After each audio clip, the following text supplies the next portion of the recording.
उम्मीदवार ज़ोरान ममदानी 10 लाख से जायद वोट लेकर जो कुल वोट का 50% से जायद बनता है, न्यूयॉर्क के पहले साउथ एशियन बैकग्राउंड के साथ साथ मुस्लिम मेयर मुंतखब हो चुके हैं। ज़ोरान ममदानी 3 मरतबा के साबिक गवर्नर और आज़ाद उम्मीदवार एंड्रू कोमो और रिपब्लिकन हरीफ कर्टिस को शिकस्त देकर न्यूयॉर्क सिटी के मेयर मुंतखब हुए। अब इन चैलेंजेस का जिक्र करें जिनका ज़ोरान ममदानी को अपनी इलेक्शन कैंपेन के दौरान सामना करना पड़ा। सदर ट्रंप और इलॉन मस्क इनके खिलाफ फ्रंट फुट पर दिखाई दिए। डोनाल्ड ट्रंप की तरफ से इन्हें कम्युनिस्ट और इनके मुंतखब हो जाने की सूरत में न्यूयॉर्क सिटी के फंड्स रोकने की धमकी देते रहे। कई लोगों ने इन पर एंटी सेमिटिक होने के इल्ज़ामात लगाए। इन्हें इस्लामोफोबिया का सामना करना पड़ा। मुख्तलिफ मीडिया हाउसेज ने उनकी मुखालिफत की। न्यूयॉर्क पोस्ट जैसे अखबारात ने उन्हें हमास का खुफिया हथियार करार दिया। इनको अपनी डेमोक्रेटिक पार्टी के कई रहनुमाओं की तनकीद का भी सामना करना पड़ा और ये तासुर पैदा हुआ कि वो अपनी पार्टी के अंदर एतदाल पसंद और तरक्की पसंदों के दरमियान फासले पैदा कर रहे हैं। बहरहाल एक बड़ी मुखालिफत और मुश्किलात के बावजूद ज़ोरान ममदानी का न्यूयॉर्क जैसे शहर जिसकी मईशत $2 ट्रिलियन से ज़ायद है से मुंतखब होना एक बहुत बड़ी तब्दीली है। एक ख्याल में ये कहा जाता है कि डोनाल्ड ट्रंप के बाद अब अमेरिका में भी प्रोग्रेसिव पॉलिटिक्स के दरवाजे बंद हो चुके हैं। ज़ोरान ममदानी के मुंतखब होने के बाद इस बयानिए की नफ़ी हो चुकी है। अब देखना यह है कि वो अपने रेंट फ्रीज और फ्री बसेस जैसे एजेंडे पर प्रैक्टिकली कितना काम कर पाएंगे, लेकिन शायद न्यूयॉर्क सिटी की पॉलिटिकल कन्फ्रंटेशन में अभी भी कमी नहीं आएगी, क्योंकि डोनाल्ड ट्रंप इमिग्रेशन पॉलिसी को बेस बनाकर न्यूयॉर्क में भी इन इक़दामात की तरफ जा सकते हैं जो इससे पहले वो शिकागो या दूसरी प्रो डेमोक्रेटिक स्टेट्स में नाफिज कर चुके हैं। और आने वाले दिनों में ज़ोरान ममदानी को किन चैलेंजेस का सामना करना पड़ेगा, इस सूरत हाल पर गुफ्तगू का आगाज़ करते हैं। नसीम सदीकी साहब ज्वाइन कर रहे हैं, तजिया निगार हैं, और न्यूयॉर्क से सहाफ़ी फैसल अली शाह भी हमारे साथ मौजूद हैं। आप दोनों का बहुत बहुत शुक्रिया। नसीम साहब, आपसे आगाज़ करूँगा। पहले तो आपने एंटिसिपेट किया था कि ज़ोरान की विक्ट्री जो है वो इस्टेब्लिश हो जाएगी, क्योंकि अमेरिका जैसी जगह जहाँ पर सोशलिस्ट आइडियल्स किसी के हों तो उसके लिए तो स्पेस कम ही होती है। बर्नी सैंडर्स की मिसाल भी हमारे सामने है। तो पहले उनका नॉमिनेशन जीतना, फिर मेयर बन जाना, सरप्राइज़ किया इसने आपको?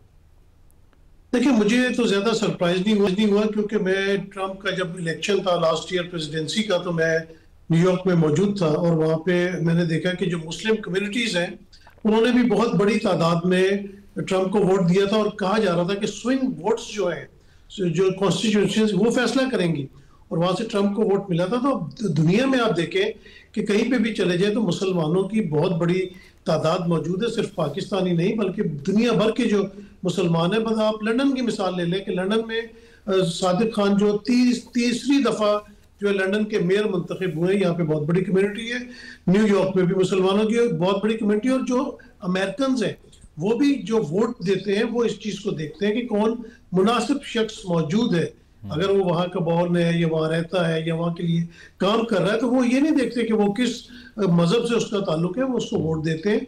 और मुझे कोई सरप्राइज नहीं हुआ। मुझे पूरी उम्मीद थी कि ममदान जो है वो न्यूयॉर्क के मेयर मुंतखब हो जाएंगे। दुनिया में आपने देखा कि बहुत बड़ी चेंजेस इस किस्म की आती हैं। लोग तो कहते हैं कि इस्टेब्लिशमेंट को पसंद नहीं है, लेकिन इस्टेब्लिशमेंट को पसंद हो या ना पसंद हो, जो लोगों की आवाज होती है, जो लोग जिनको वोट देते हैं, वही कामयाब होते हैं। और मेरे ख्याल से ममदानी जब मेयर का ओहदा संभाल लेंगे और परफॉर्मेंस अपनी देंगे तो देखेंगे कि वो आइंदा भी मुंतखब हो जाते हैं। तो दुनिया में चेंजेस। नसीम साहब, एक फ़र्क ये रहा है ना अमेरिका और यूरोप का या ब्रिटेन का, कि कंजर्वेटिव वोटर की तादाद ज़्यादा है, इसीलिए अमेरिका ने आज तक किसी खातून को भी सदर नहीं बनाया, जबकि डाइवर्सिटी ज़्यादा आपको यूरोप में बाकी जगहों पे दिखाई देती है। तो ये एक फैक्टर रहा है हिस्टोरिकली जो कि अब आपको लगता है कि तब्दील हो रहा है ज़ोरान की विक्ट्री के साथ? जी जी बिल्कुल, ये तो बहुत बड़ी तब्दीली ना। आप देखें कि प्रेसिडेंट ऑफ यूएसए जो एक किस्म के दुनिया के प्रेसिडेंट कहलाते हैं, उनकी मुखालफत थी। उन्होंने सादिक खान के लिए भी जो लफ्ज इस्तेमाल किए थे अपने बरतानिया के दौरे पे, वो सब ने सुने थे। और ममदान के खिलाफ भी उनकी जो है वो लफ्जी गोलाबारी जारी थी, लेकिन पब्लिक ने उसके अगेंस्ट वोट दिए। ये पब्लिक की विल है, और ये तब्दीली यूरोप से निकल के अब जो है वो अमेरिका की ऐवानों में भी आती जा रही है। तो मेरे इसी वजह से ममदान कामयाब हुए। ठीक है फैसल साहब, ये जिस विक्ट्री की हम बात कर रहे हैं, यकीनन अब ज़ोरान ने पॉलिसी जो अपनी अनाउंस कर रखी है उस पर वो कितना अमल करते हैं, that is yet to be seen. But ये पोलराइजेशन तो एग्जिस्ट करती है ना। अगर यहाँ भी 50-40 का रिजल्ट है और ट्रंप इस तरह के बयानात भी दे चुके हैं कि वो डिपोर्ट कर देंगे ज़ोहरान को, और साथ साथ ख़ासी तनकीद करते रहे हैं। तो ये सिर्फ मीडिया की कंजम्पशन के लिए था, या ट्रंप वाकई एक बड़ी ऑब्स्टिकल बन सकते हैं ज़ोहरान की जो एडमिनिस्ट्रेशन है उसके लिए भी? बिल्कुल बन सकते हैं। Thank you very much. असल में इस वक्त ट्रंप साहब जो रिसेंट एग्जांपल्स दे रहे हैं, जिस तरह से उन्होंने शिकागो में किया, लॉस एंजलिस में किया, जो नेशनल गार्ड की डिप्लॉयमेंट के हाल से जिस तरह से उन्होंने आउट ऑफ द नो वे उन्होंने जाकर चीजें की, तो वो तो उनका ये तरीका है कि वो डंडे के जोर पर चीजें करने का एक हुनर रखते हैं, लेकिन उसमें प्रॉब्लम ये होती है कि रिएक्शन आता है। इस वक्त भी आपके सामने है कि अमेरिका में शटडाउन चल रहा है, और ये सारी सदर ट्रंप की जमात की आप हटदर्मी कर लें, उसकी वजह से ये सिलसिला बना हुआ है। तो यकीन तौर पर टफ टाइम होगा। लेकिन न्यूयॉर्क बड़ा डिफरेंट है। जो रात को हमने विजुअल्स देखे हैं, मैंने अपने कानों से यहाँ पर तकबीर के नारे भी सुने और फ्री पैलेस्टाइन के नारे सुने। यहाँ एस्टोरिया क्वींस में, जहाँ इस वक्त मैं हूँ, जहाँ ममदानी ने अपनी तहरीक का, अपनी इस कैंपेन का आगाज किया था, तो रिएक्शन अगर ट्रंप साहब की तरफ से है, एग्रेशन है, तो उसको मल्टीप्लाई बाई 1000 कर लें बेशक आप, इतना ज्यादा एग्रेशन है लोगों में। और ये लोग स्पेस ढूंढ रहे थे, ये स्पेस इन्होंने 7-8 महीनों में सदर ट्रंप ने खुद इन लोगों को दिया है। जिस तरह का उनका कंडक्ट था लोगों के साथ कि वो ज़ोहरान ममदानी जैसे लोगों को लोग सपोर्ट करें, क्योंकि ममदानी साहब तो बात कर रहे हैं लोगों को तो उनकी रोजमर्रा की जिंदगी में चीजों में जो है वो आसूदगी चाहिए। तो यस, ऑब्स्टेकल जो है वो बनने की वो कोशिश करेंगे, लेकिन न्यूयॉर्क एक डिफरेंट चीज है। यहाँ वो उसको सस्टेन नहीं कर सकेंगे।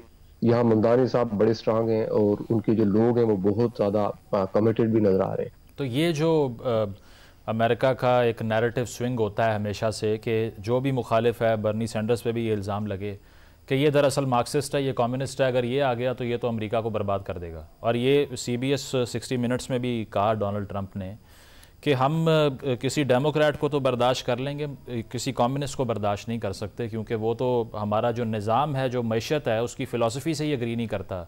तो ये इल्ज़ामात कायल कर लेते हैं वहाँ के रिपब्लिकन या राइट विंग माइंड को, या अब डोनाल्ड ट्रंप पे वो ट्रस्ट नहीं है लोगों का? क्योंकि अभी रिसेंटली जो सर्वे आया तो बताया ये जा रहा है कि पॉपुलैरिटी उनकी लोएस्ट पे है जब से वो इलेक्ट हुए हैं। जिस तरह के वो मेजर्स ले रहे हैं उसमें क्लियर कंट्रडिक्शन है।